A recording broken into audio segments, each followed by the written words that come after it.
شروع کرتا ہوں اللہ تعالیٰ کے نام سے جو بڑا مہربان نہایت رحم والا ہے۔ حضرت انس رضی اللہ تعالیٰ عنہ فرماتے ہیں کہ رسول اللہ صلی اللہ علیہ وآلہ وسلم نے ایسا خطبہ کم دیا ہوگا جس میں یہ نہ فرمایا ہو کہ جس آدمی میں امانت نہیں اس کا ایمان بھی کچھ نہیں، اور جس میں ایفائے عہد نہیں اس کا دین بھی کچھ نہیں۔ تشریح: امانت و دیانت اور ایفائے عہد وہ اعلیٰ اوصاف ہیں جن کا ہر مسلمان و مومن میں ہونا ضروری ہے۔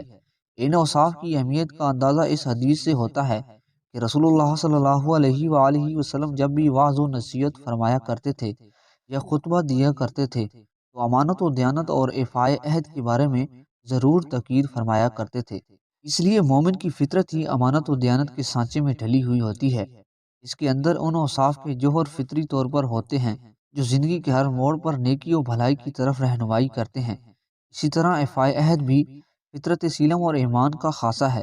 اسی لیے فرمایا گیا کہ جس آدمی کے اندر یہ اوصاف ہوں گے وہ دین و ایمان کی حقیقی لذت سے بھی لطف اندوز نہیں ہو سکے گا۔ تاہم اس حدیث کا مطلب یہ نہیں ہے کہ اس کا ایمان بالکل ہی ختم ہو جائے گا، بلکہ ان اوصاف کی اہمیت و عظمت کی بنا پر مبالغہ سے کام لیا گیا اور تاکیداً اس طرح فرمایا گیا تاکہ ان کی اہمیت دلوں میں بیٹھ جائے۔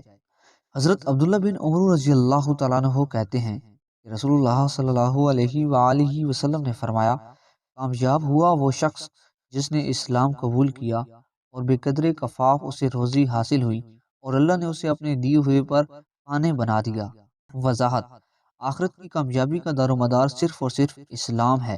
اگر بدقسمتی سے کسی کا دامن دولت اسلام سے خالی رہا تو دنیا بھر کے خزانے اسے اخروی کامیابی سے ہمکنار نہیں کر سکتے۔ اسی طرح بے قدر ضرورت اور برابر سرابر والی زندگی میں جو امن و سکون میسر ہے وہ زیادہ سے زیادہ دولت کمانے کی خواہش رکھنے والے انسان کو کبھی حاصل نہیں ہو سکتی۔ گویا بے قدر کفاف روزی کے ساتھ قناعت و استغنا کا مل جانا امن و سکون کی ضمانت ہے۔